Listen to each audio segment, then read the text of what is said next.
Selamat datang kabarinews.com. Saya John Uy dari San Francisco. Hari ini kami ada guest speaker, Tony Bastaman. Apa kabar, Tony? Hai, apa kabar? I'm very well, thank you. Boleh perkenalkan diri? Oke, selamat sore, malam di San Francisco right now. Nama saya Tony Bastaman. Saya tinggal di San Francisco the last 14 years. Aslinya saya USA, orang Sunda asli dari Bandung. Saya sebagai di sini sebagai hamba Tuhan salah satu pendeta di salah satu gereja di San Francisco, GBI, dan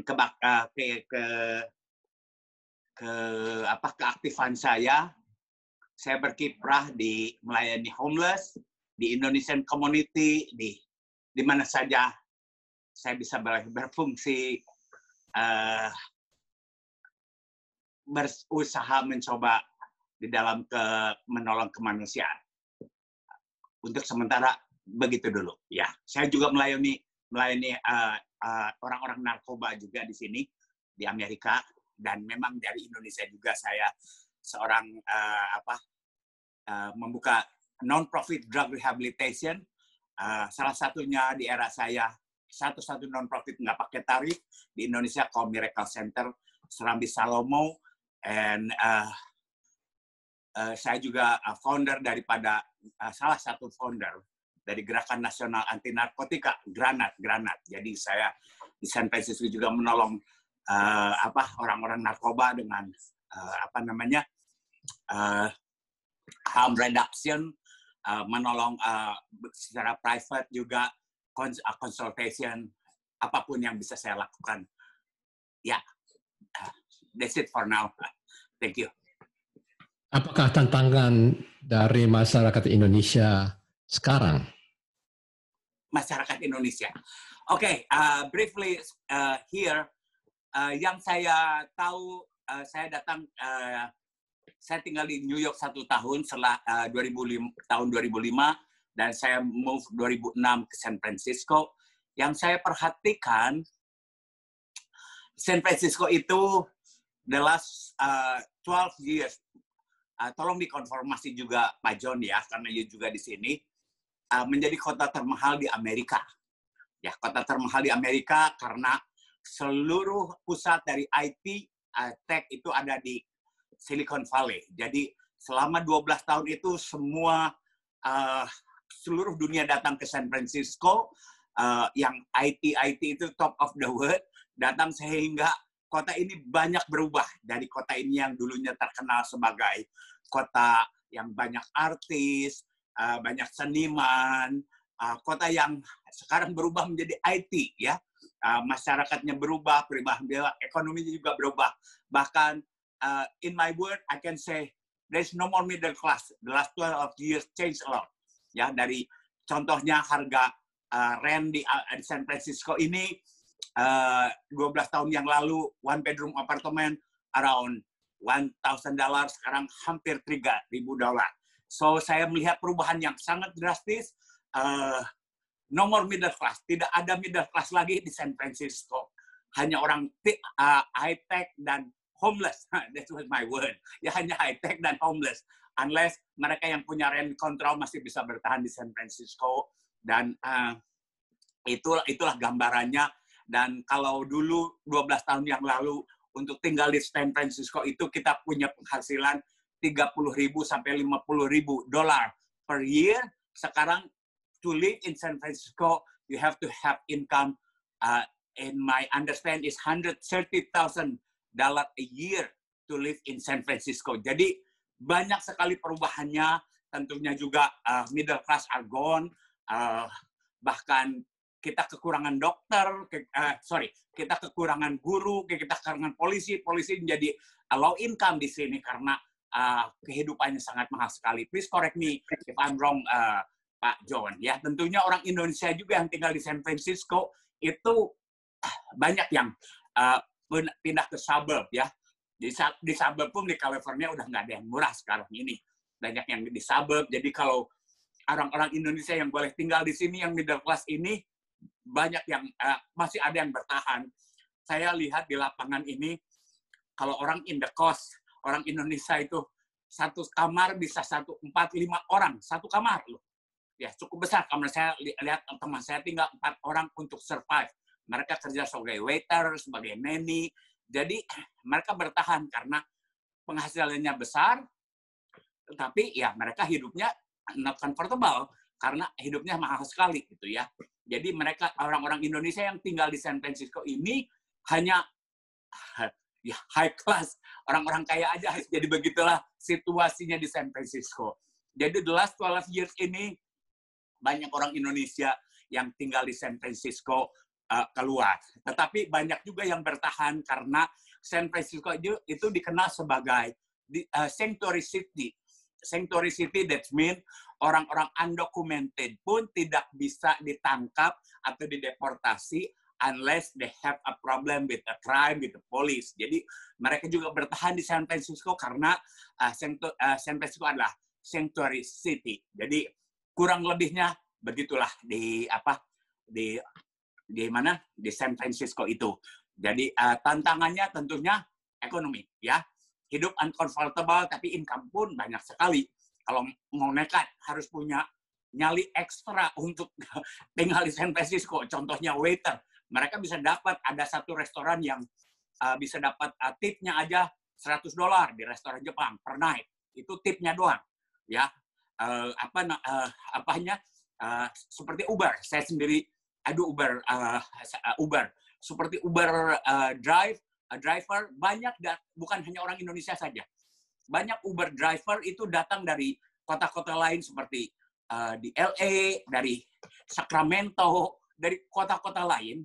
Mereka datang ke San Francisco untuk menjadi supir Uber dan supir Lyft, supir Lyft karena income-nya banyak.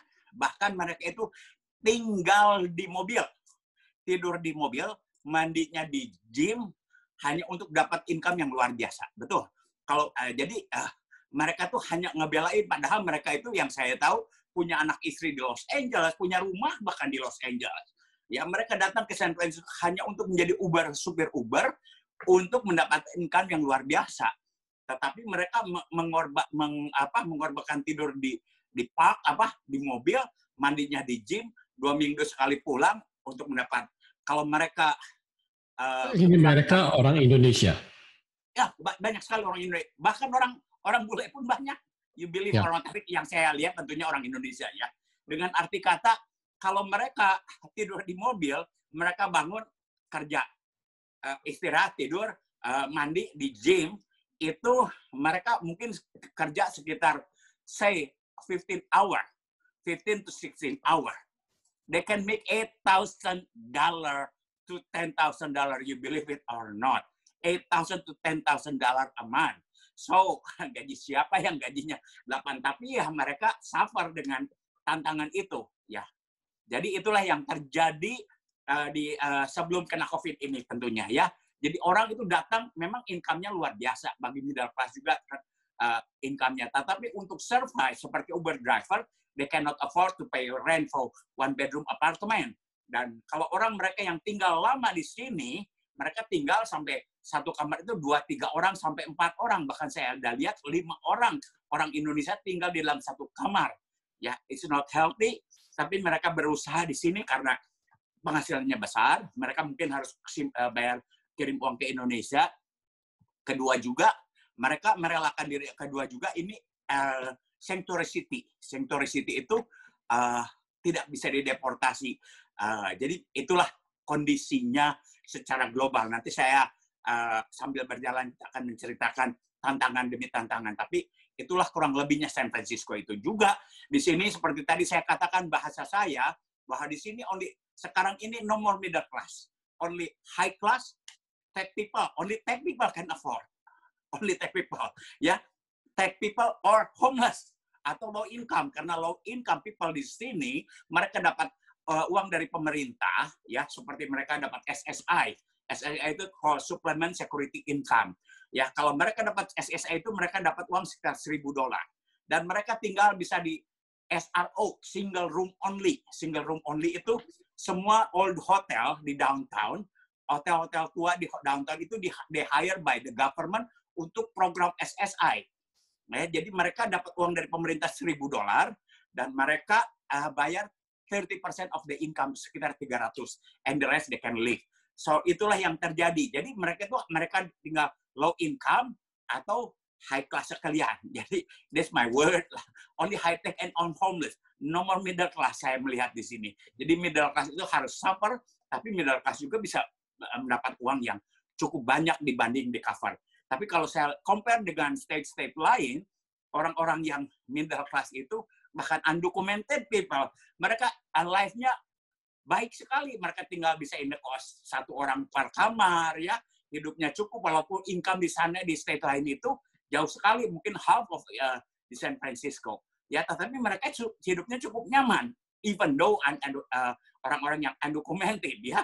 Tapi di San Francisco yang documented pun saudara kasih, ya, untuk susah sekali. Tapi kalau orang yang punya nyali besar, mereka cari besar walaupun hidupnya tidak comfortable.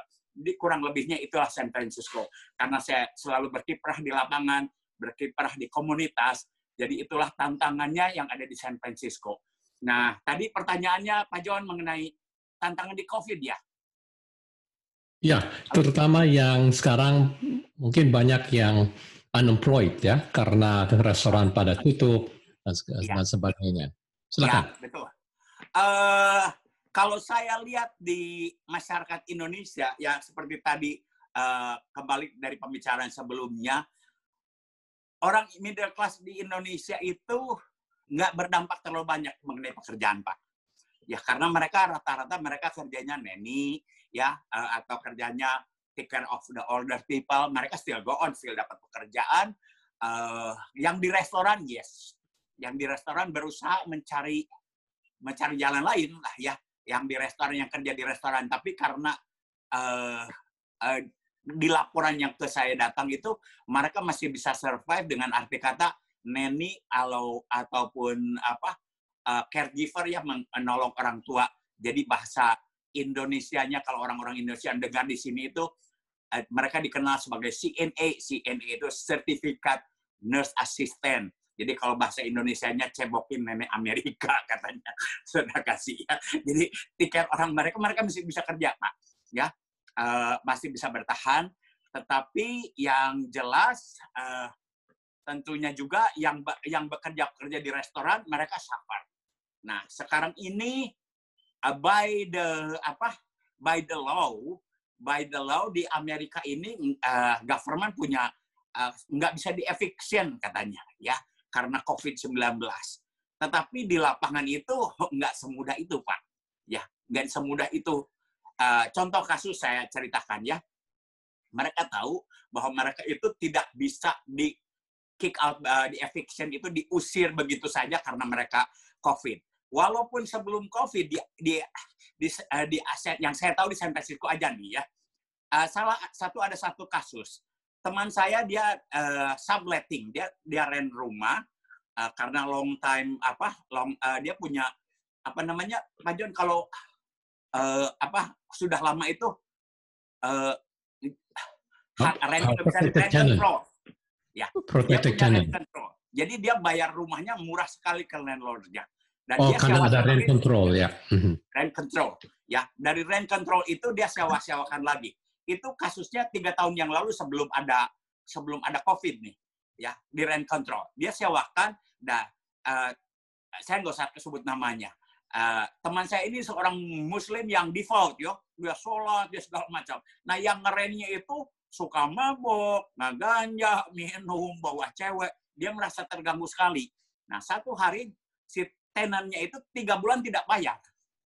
3 bulan tidak bayar. Nah, teman saya ini kan subletting ke dia mau coba usir, dia buka kamarnya, dia buang barangnya keluar, dilaporkan sama si tenan itu, padahal dia sudah tidak bayar 3 bulan. Ya, jadi sheriff datang. Jadi di sini itu tenan itu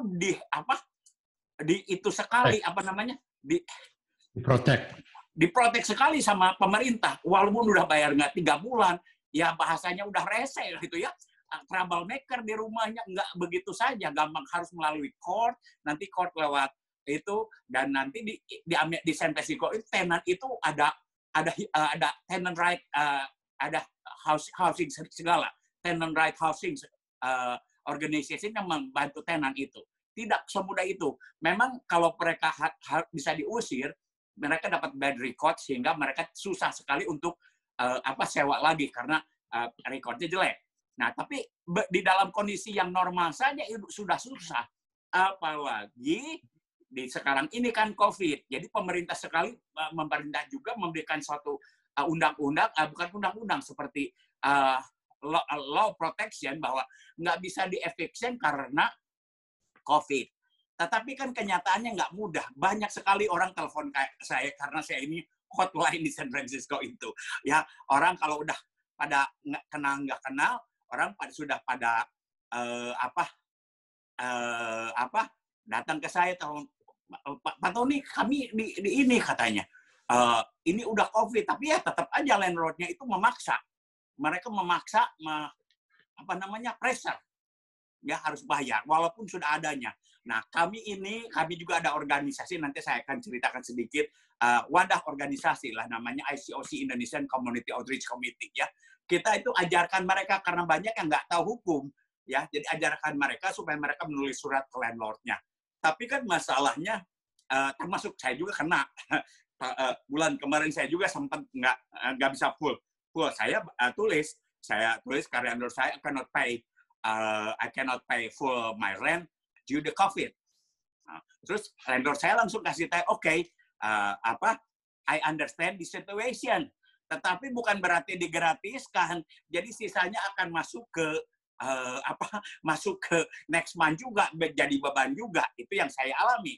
With what I'm trying to say ya, betul memang nggak bisa di-eviction, tapi kan tetap juga menjadi price guard. Sekarang saya sudah over ya, sudah beres. Tetapi di lapangan ini banyak sekali mereka yang bulan April belum terbayar, sekarang datang lagi bulan April pun sudah Jadi kita bersama teman-teman mengedukasi masyarakat. Nah, sekarang ini langkah pertama mereka harus nulis surat ke landlord-nya. Tetapi tentunya efek psikologisnya nggak semudah itu, Pak John. Ya, mereka juga pressure, nggak punya duit juga, ya. Udah nggak punya duit, ditekan-tekan, apalagi serumah landlord-nya kan ketemu juga kan nggak enak. Apalagi kita lahir di Indonesia kan ketemu landlord, waduh udah ngeri duluan. Nah, jadi kembali lagi kita berusaha mengedukasi. Karena apa? Yang saya tahu selama saya melayani di masyarakat, begini Pak John, ya, the knowledge is power. Ya, pengetahuan itu penting. Kalau mereka tahu kita nggak tahu, lawyer-nya itu yang mereka akan tekan-tekan. Ya, tetapi bukan berarti kita tahu. Kalau kita tahu berarti kita rada tenang sedikit lah. Ya, nah kembali lagi buat orang yang undocumented itu udah paranoid duluan. Ya, namanya orang undocumented. Nah, paranoid sekali. Jadi kembali lagi kita mengedukasi masyarakat bahwa di kota ini khususnya San Francisco, California, ada law walaupun undocumented kita punya right. Ada housing right organization ya, ada housing right committee, ada nggak sampai susah sekali untuk ke arah sana. Jadi kondisinya sampai begitu. Nah, saya akan menceritakan tentunya Pak John sudah tahu juga mengenai ada yang pernah satu klien yang pernah kami tolong, ada dua pelaut orang Indonesia sekitar 10-11 tahun yang lalu. Ada seorang teman jemaatnya teman saya telepon saya. Pak Tony, ada di rumah saya, katanya, ada dua pelaut Indonesia kabur ke rumah saya. Kami nggak tahu bikin apa. Di pikiran saya cuma satu. Dulu saya pernah 7 tahun tinggal di Eropa. Saya juga kabur dari kapal dulu. Karena saya terbeban moral begitu. Well, saya bilang, saya ada rumah, tapi saya juga waktu itu, saya nggak kerja juga. Sorry. Saya panggil dia. Ya udah, saya bilang, datang aja. Saya mencoba menampung mereka, saya nggak kenal. Disitulah saya kenal dengan Pak John juga, dengan beberapa tokoh Indonesia. Saya nggak tahu bikin apa. Ya, yang saya tahu, kalau seorang pelaut lapor ke Seaman Union, ya, misalkan digajinya sedikit, Mas, lapor ke union di satu negara. Nih, saya dulu bekas pelaut, ya. Nah, kalau kita menang di court, union itu bisa menolong kita, ya perusahaan itu harus membayar gaji kita selama 2-3 tahun kerja di kapal itu dengan sesuai standar negara itu. Itu yang saya tahu. Jadi saya pergilah ke union seaman itu. Saya lapor bawa dua anak itu ke sana.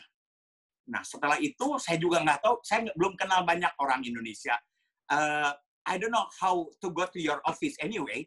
I come there, saya ketemu beberapa orang, dan saya ketemu dengan salah satu orang yang bisa punya lawyer untuk pro bono. Pro bono itu kalau di Indonesia itu LBH, Lembaga Bantuan Hukum dari pemerintah yang gratis gitu, nggak bayar.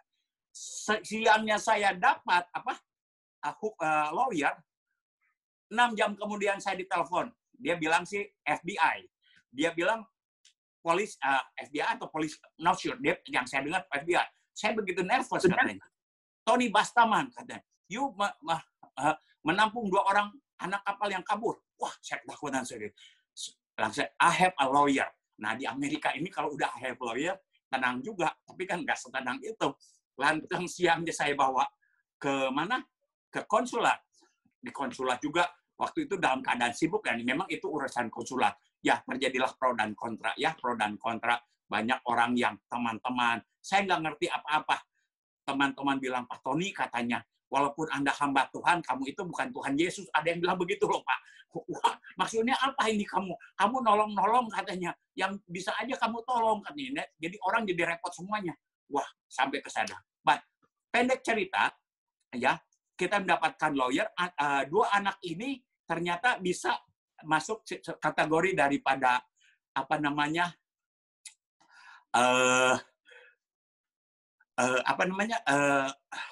human trafficking. Nah, kalau human trafficking di sini, jadi human trafficking ini karena dia kerja di salah satu kapal dan kerja di luar kapal, jadi human trafficking kategorinya. Dan mereka mendapatkan visa T waktu itu. Ya, visa itu mungkin dari trafficking ya. Setelah kita tolong, dia mendapat uang dari sosial dari pemerintah, mereka dapat kerja, dan short story, mereka dapat uang sosial dari pemerintah, mereka dapat kerjaan, dan ada excuse my word, is a miracle ya. Yang banyak orang bilang nggak mungkin, Pak Tony katanya, I-94 aja nggak ada, mana mungkin dia dapat. Wah, ini sudah terjadi whatsoever. Buat pendek story, kita dapetin, dan mereka mendapatkan visa T sampai ke green card. Sampai sebelum green card pun salah satu anak ini punya istri di Indonesia. Anak dan istrinya pun bisa dibawa kemari. Anak dan surat green card belum keluar. Ada salah satu partner saya di sini. Saya boleh katakan saya seorang wanita yang luar biasa. Jadi Ibu Yuli, ketua dari pengajian di San Francisco. Ya, Ibu Yuli bawa dari Indonesia anak istrinya. Dari hal itu, kita begitu kagum gitu ya. Sedikit yang kita lakukan, hasilnya luar biasa.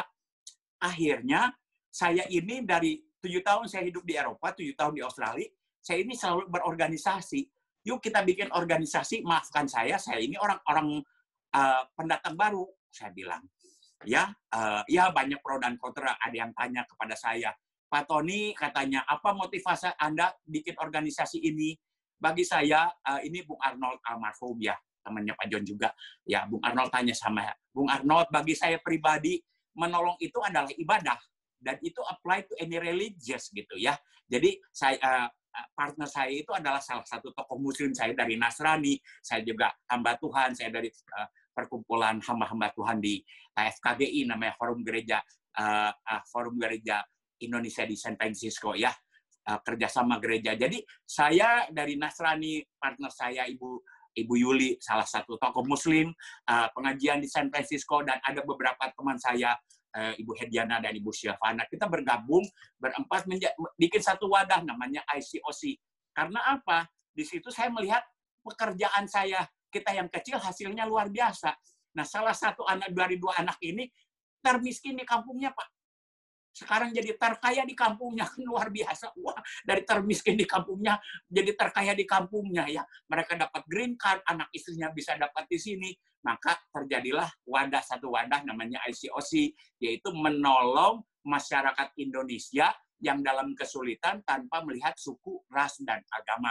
Dan sampai hari ini kita sudah menolong 40 kasus ya Pak, kasus human trafficking, kekerasan rumah tangga. Jadi dengan arti kata di sini itu kita mengedukasi Pak.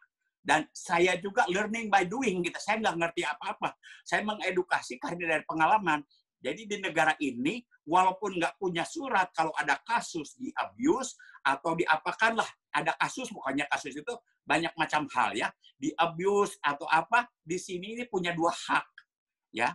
Dua hak, satu hak mereka bisa mendapatkan surat, hak kedua mereka diizinkan untuk bisa menuntut kalau dia kerja punya majikannya sehingga ada dua hak itu. Ya tentunya untuk menuntut sesuatu itu adalah nggak gampang juga. Di Amerika itu sebentar-bentar nge-shoot, tapi kan ada konsekuensinya. Kalau kita menang, bisa menang, kalau kalah bisa disuruh balik, dan lain sebagainya. Jadi kita mengedukasi. Nah, karena dengan hal ini kita mengedukasi masyarakat Indonesia, khususnya di Bay Area, dan kita sharing dengan beberapa teman-teman yang berkiprah di masyarakat Indonesia di beberapa state. Ya, di beberapa state di sini juga dengan arti kata kita mengedukasi. Ya, tentunya tadi Pak John mengatakan tantangannya besar Pak. Ya, saya boleh ambil satu kasus ya, saya bawa ke sini. Kemarin juga saya pernah sharing di Voice of America. Ya, ada satu Ibu X namanya. Ibu X pernah ada kasus di luar state sudah lebih daripada 7 tahun. Sudah lebih kasus dari 7 tahun. Lantas dia dibawa dari Indonesia oleh majikannya juga orang Indonesia, Pak. Ya, dibawa ke sana. Ternyata dia di-abuse. Ya, di-abuse-nya secara yang luarnya saya dengar nggak boleh keluar, gajinya kecil, ya dimaki-maki, di-abuse secara perkataan. Saya dengar juga mungkin yang saya dengar ya pernah dipukul juga sama bosnya. Nah, itu di luar state sudah 7 tahun. Lantas kita kembalikan, dan lawyer di sini juga tentu akan melihat ini strong case atau weak case gitu ya. Kalau memang strong case kita maju. Nah, pada saat itu lawyer kita mingle dengan Asian Pacific Islander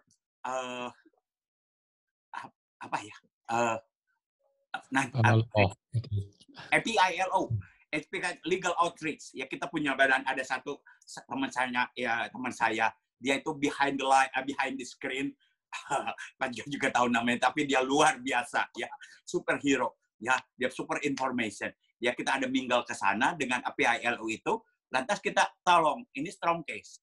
Nah, waktu kita tolong, dia sudah submission perkaranya di sini. Jadi pada saat submission perkara di sini, dia sudah untouchable. Untouchable, that means nggak bisa dipulangkan, nggak bisa apalagi karena dia sudah punya kasus. Saking senangnya si Ibu X ini, dia bersaksi di salah satu gereja, katanya. Wah, saya ditolong sama Pastor Tony, katanya. Hari ini saya sudah dapat surat. Padahal waktu itu belum dapat surat, baru dimasukin. Maksudnya surat confession ya. Dimasukin surat itu. Ya, gemparlah di seluruh San Francisco. Ya, Pak John tahu, di sini itu masyarakat Indonesia itu lebih dari CNN. Cepat sekali beritanya menjuar kemana-mana. Jadi sumber ya. Jadi bahkan si Ibu X ini juga bahkan ditegur katanya. Kamu nggak boleh begitu, katanya. Pro dan kontra selalu ada. Kamu boleh begitu, di sini banyak bos juga yang bawa dari Indonesia. Wah, pembicaraan itu banyak juga. Ya, sampai ada salah satu jemaat saya, telepon saya di depan istri saya. Kata, Anda itu hamba Tuhan kok ngajarin jemaatnya mengesu bosnya? Itu pertanyaannya. Wow, saya bilang, wait, ya. Karena you panggil saya hamba Tuhan, saya bukan juga. Ya, secara pribadi kita itu harus menolong orang-orang yang ditindas, orang-orang yang lemah. Ya, itu di negara ini khususnya di Amerika, sebetulnya di Indonesia juga sama, mungkin belum sekuat di Amerika. Ya, orang yang ditindas itu punya hak, ada dasar hukumnya. Kalau mereka ditindas, ya entah itu secara gajinya, di-abuse, secara dipukul atau secara perkataan, di sini ada hukumnya. Nah, jadi kalau mereka ditindas, ada hukumnya, walaupun mereka undocumented, ada dua hal yang mereka bisa dapatkan. Satu, bisa mendapatkan surat karena mereka adalah victim, korban daripada penindasan. Kedua, mereka punya hak juga untuk menuntut bosnya. Ya tentunya ada konsekuensinya, menuntut seseorang itu kalau kalah ya bisa dituntut balik. Ya tentunya begitu. Jadi kita mengedukasi. Tapi apakah mereka bisa dapat tempat tinggal setelah mereka nuntut?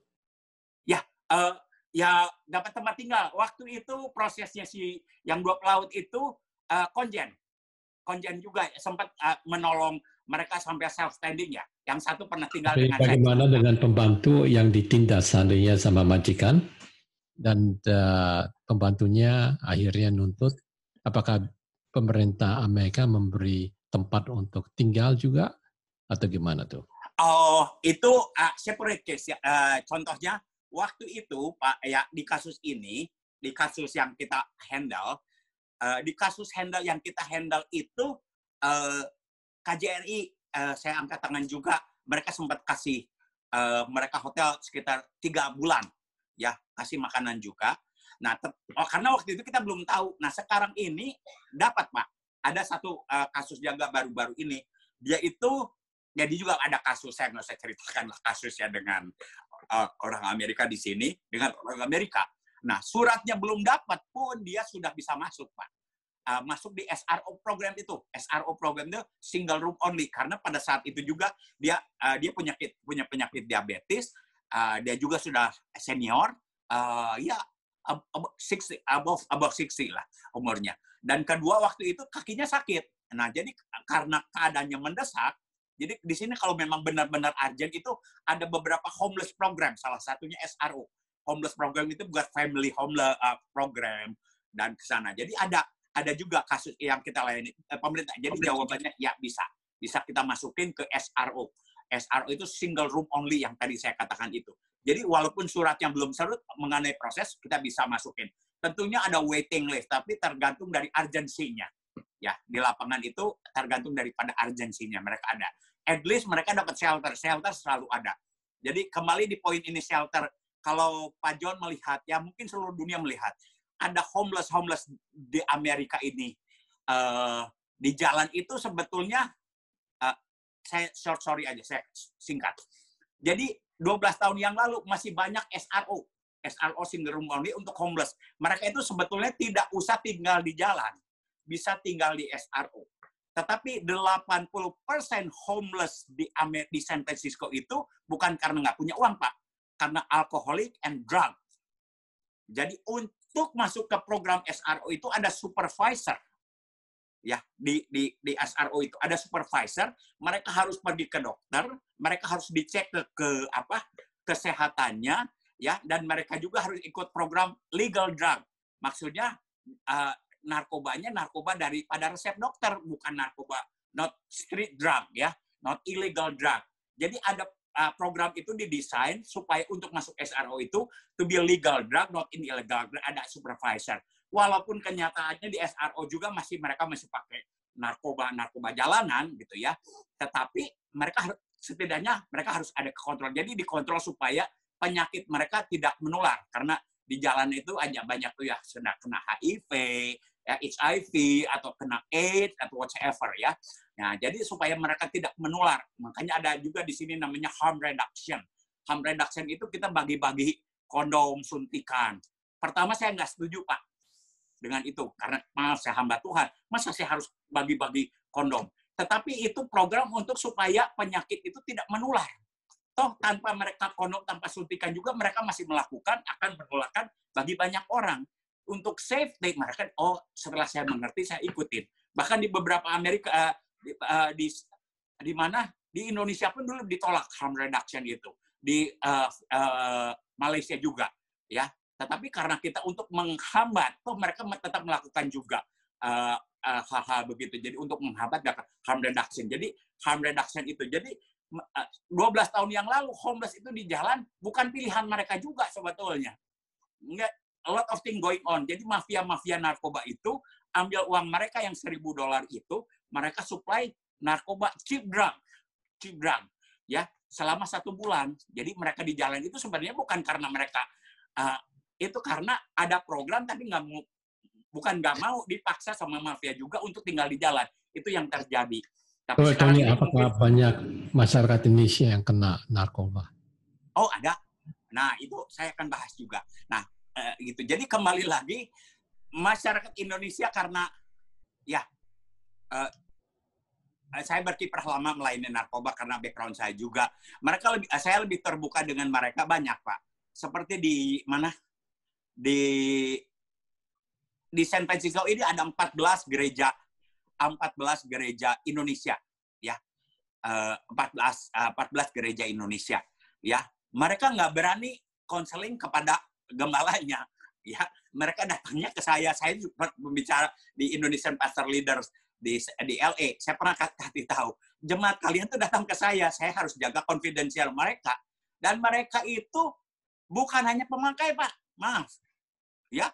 Mereka itu trafficking juga. Ikut menjual juga karena duitnya besar. Ya. Maksudnya trafficking apa maksudnya? Trafficking itu penjualan, mereka juga. Jadi kalau dibilang di Indonesia itu kalau bandar lah. Menjual jadi narkoba. seludupin orang Indonesia datang ke Amerika gitu? Bukan, mereka jadi jualan di sini juga. Jualan di Jualan sini apa lokal. maksudnya? Bukan trafficking dari Indonesia ke sininya.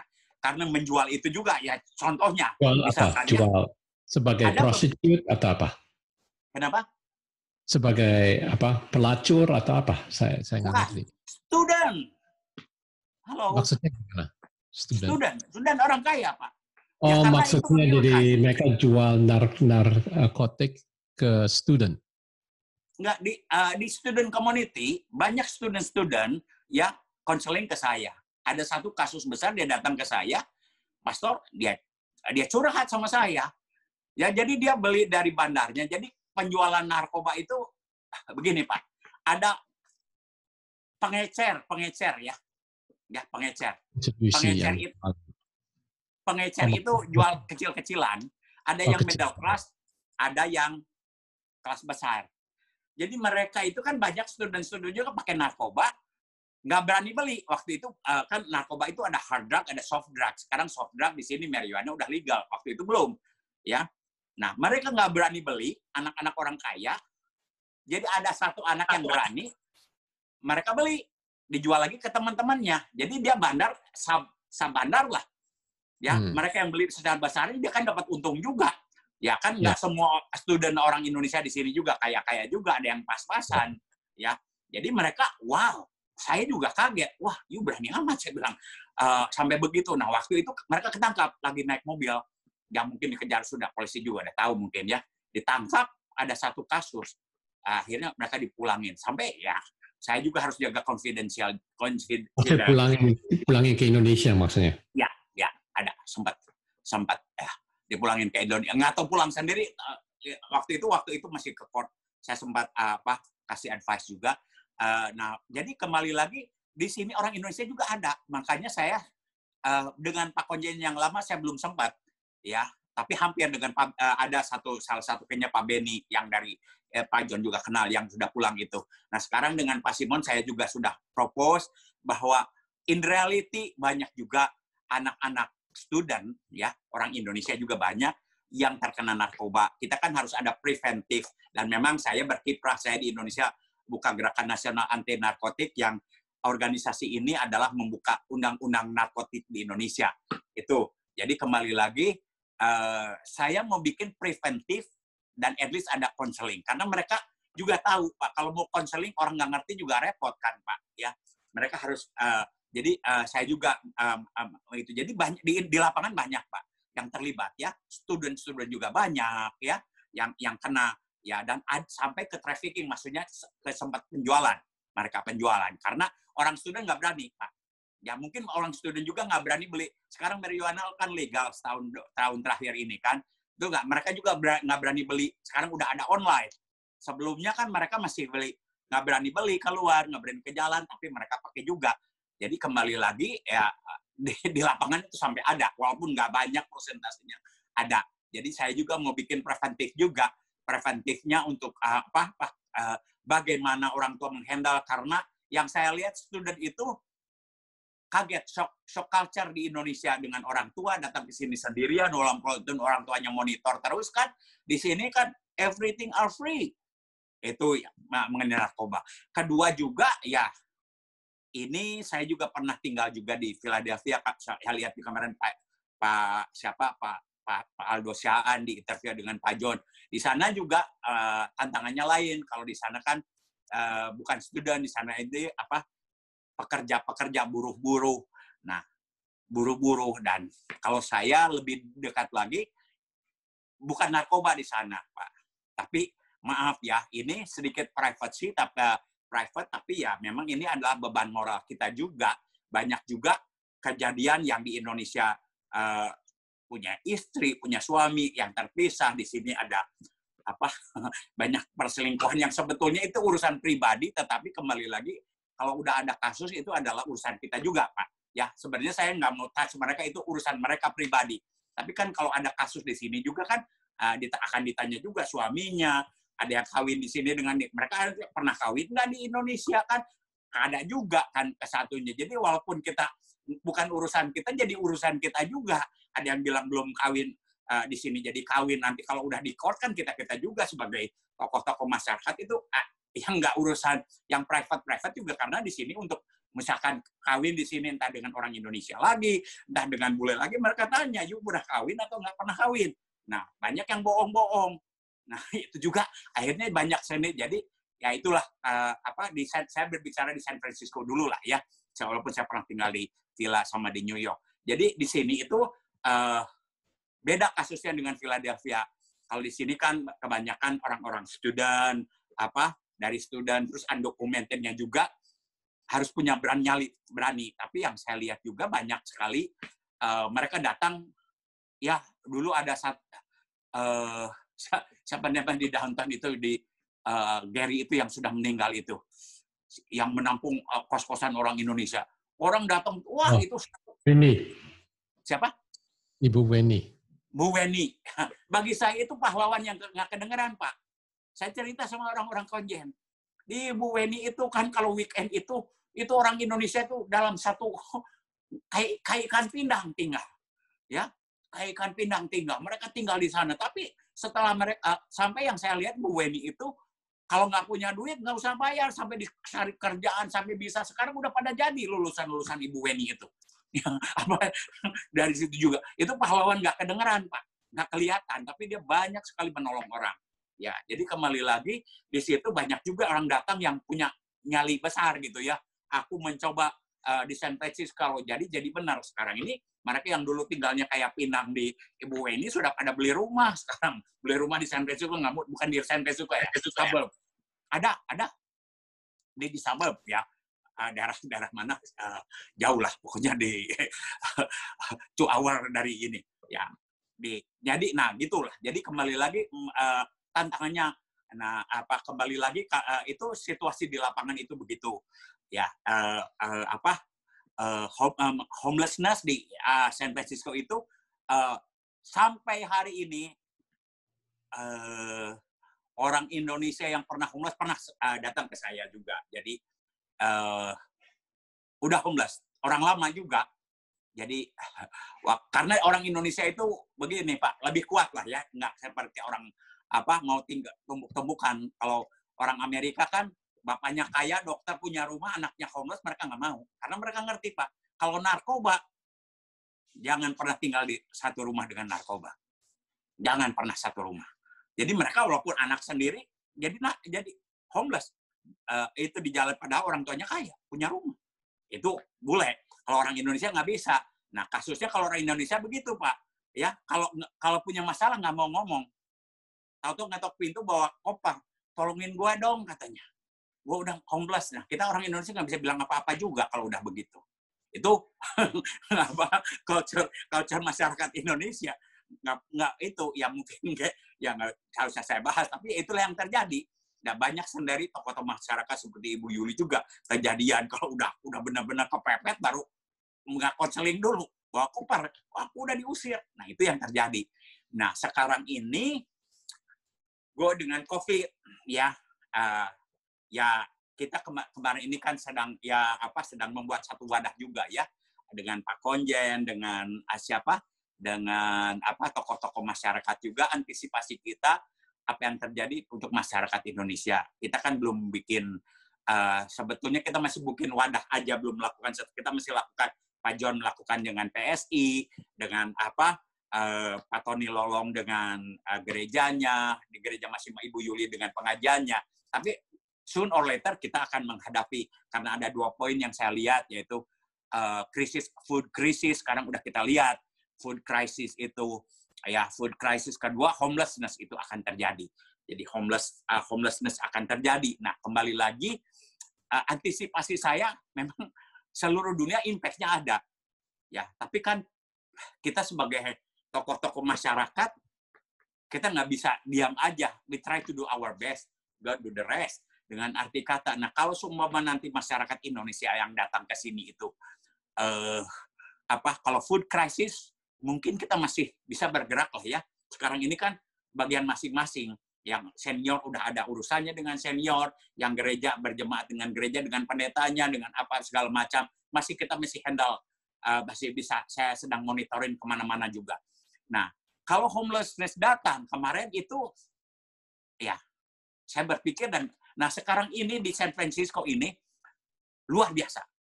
Homeless begitu banyak, Pak. Homeless baru. Nah, bayangin kalau bule-bule aja jadi homeless baru, bagaimana dengan orang Indonesia yang nggak, apalagi yang undocumented. Soon or later akan terjadi.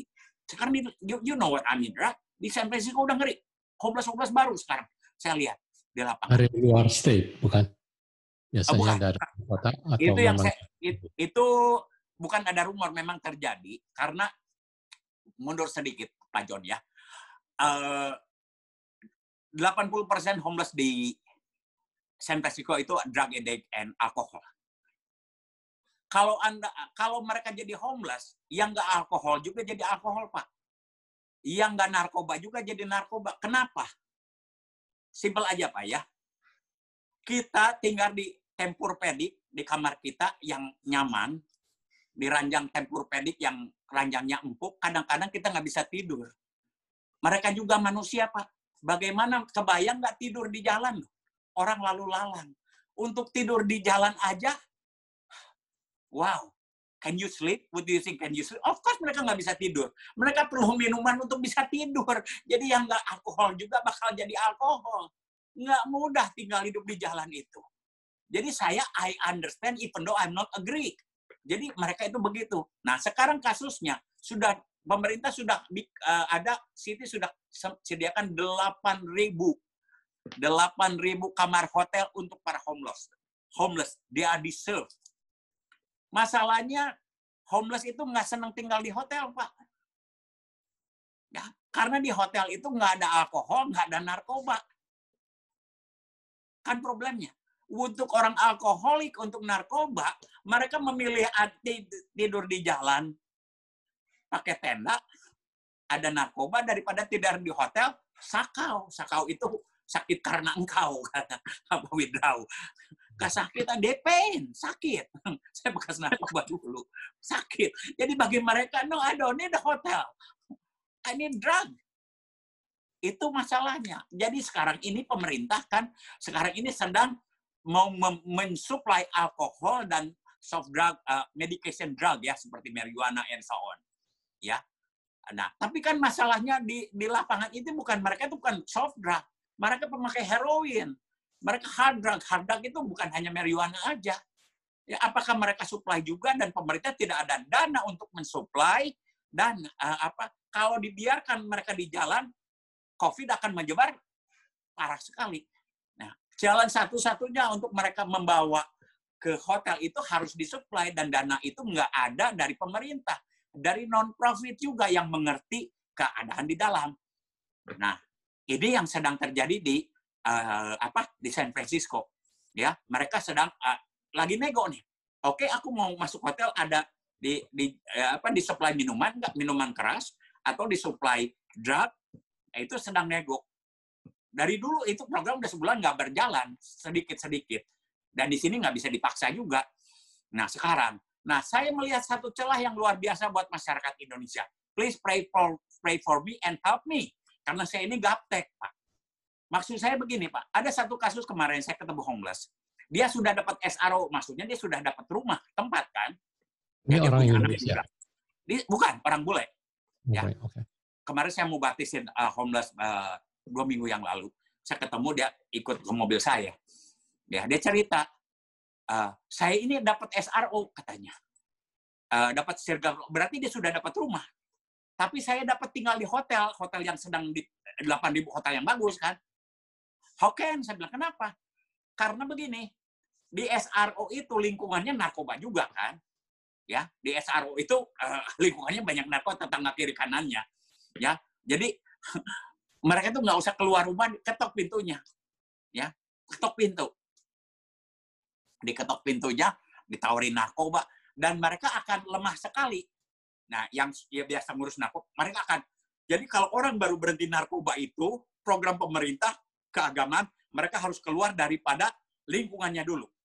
Karena temptasinya luar biasa itu. Luar biasa temptasinya.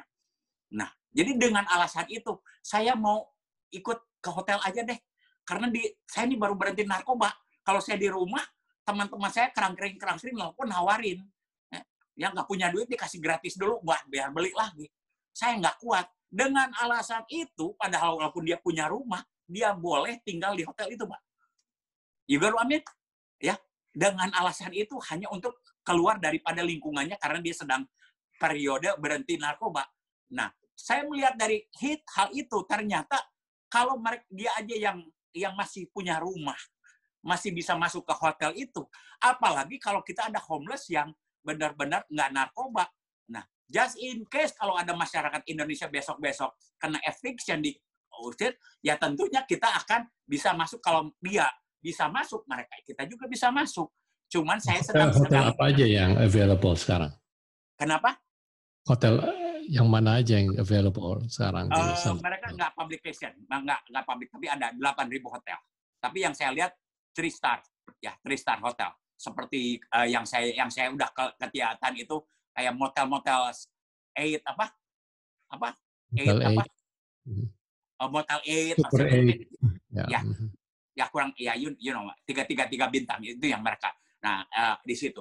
Nah, dengan arti kata ya karena kemarin juga kesibukan saya banyak sekali kesibukan dan saya juga rada gaptek. Tolong teman-teman, bagaimana tentunya bisa akses lah lewat internet untuk bisa masuk program itu. Jadi just in case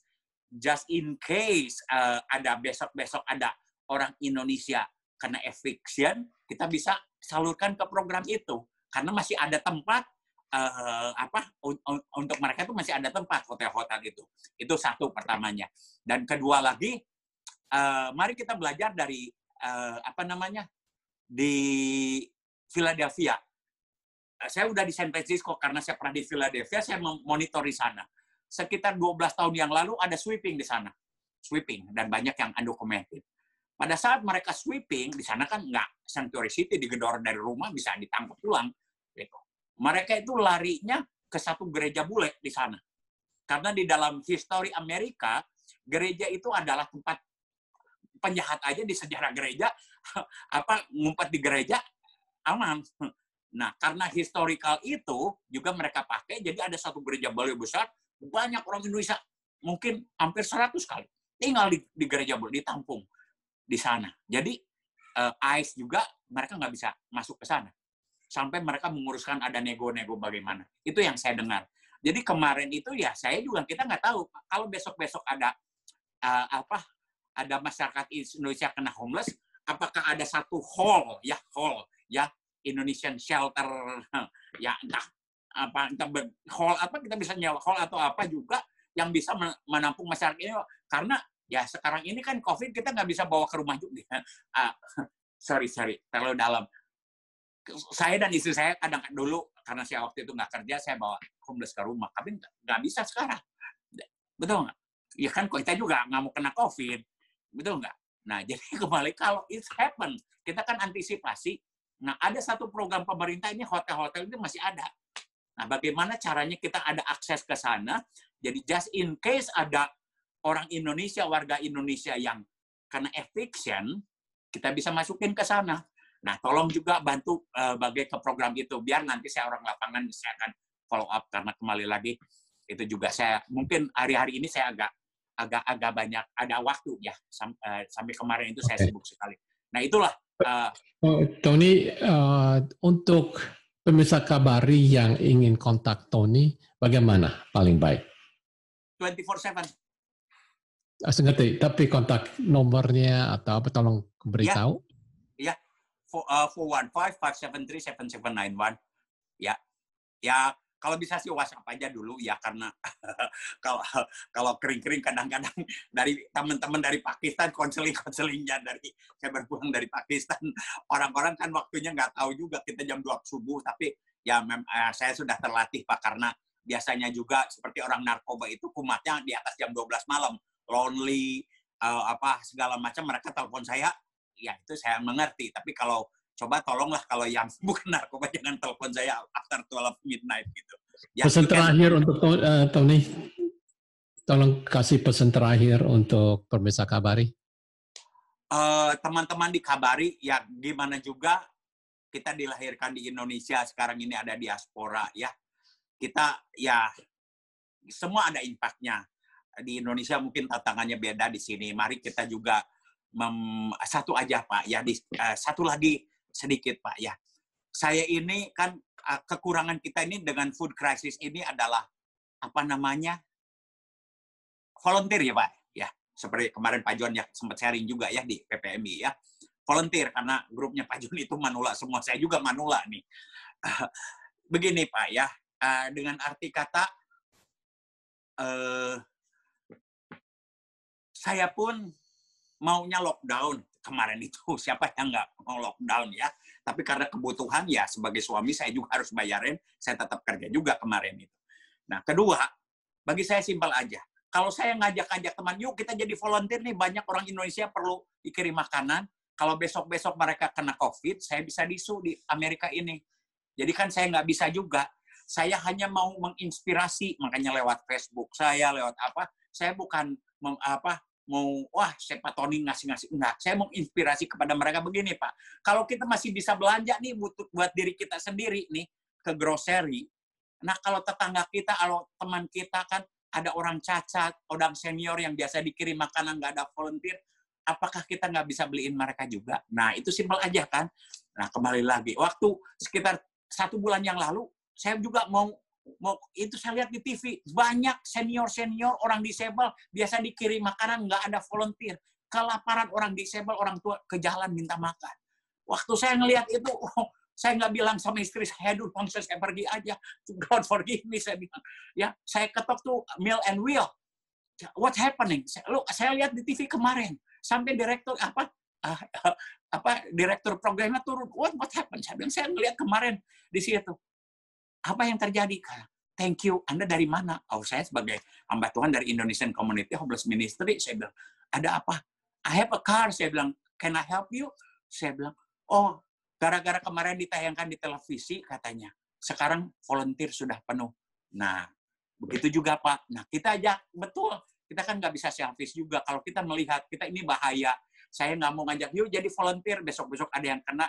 Tuh suami saya kena COVID gara-gara diajak si Pak Tony, saya nggak mau jadi begitu juga ya. Tapi saya mau menjadi inspirasikan ya. Kalau ada nenek-nenek atau itu, kan kita juga masih bisa beli beli grocery untuk diri kita sendiri. Masa sih kita untuk nenek-nenek, untuk orang-orang yang perlu needed, kita nggak bisa. Jadi itu aja, saya mau menginspirasi, saya nggak mau ngajak-ngajak jadi volunteer Pak. Nanti saya disalahkan tuh gara-gara si Pak Tony ngajak-ngajak keluarga saya volunteer. Nah, itu kan Amerika ada hukumnya. Jadi saya mau inspirasi, saya nggak mau jadi hero juga, saya nggak mau jadi pahlawan juga, tapi saya tahu juga saudara-saudara juga punya hati yang sama dengan saya. Biarlah kita menolong, itu adalah ibadah. Mau Nasrani, mau Islam, mau Buddha, semuanya sama. Jadi kita sama-sama menolong di dalam kekurangan, bahkan itu kita percaya hukum karma lah ya. Kita berbuat baik pasti Tuhan pelihara kita ya. tabur tua itu selalu terjadi. Dan hari-hari ini, mari saya mau mengajak teman-teman masyarakat Indonesia, saya nggak mau jadi hero. Saya ini hanyalah bekas sampah masyarakat yang masih diberikan kesempatan hidup mau menolong sesama. Nah, itu aja, Pak John ya. Ampuni Oke, baik. Terima saya. kasih Tony Bastaman untuk memberi informasi. Dan juga terima kasih untuk pemirsa Kabari. Sampai kita berjumpa lagi. Oke. Bye-bye. Oke, bye. Bye.